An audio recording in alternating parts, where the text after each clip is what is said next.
नमस्कार बंधू भगिनींनो, आपल्या सगळ्यांचं सहर्ष स्वागत आहे स्वास्तिकम या माझ्या चॅनलवर।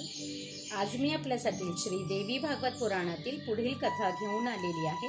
तरी आपण सगळ्यांनी हे श्रवण करावं हीच आपल्या चरणी विनंती। ओम नमश्च चंडिकाय। दुर्गा पूजन विधी।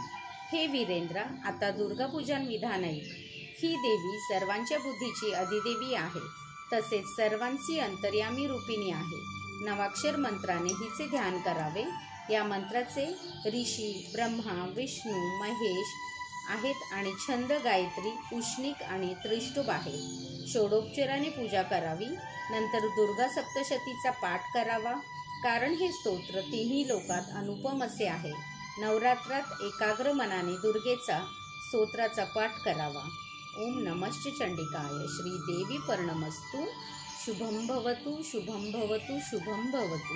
ओम नमश्च चंडिकाय।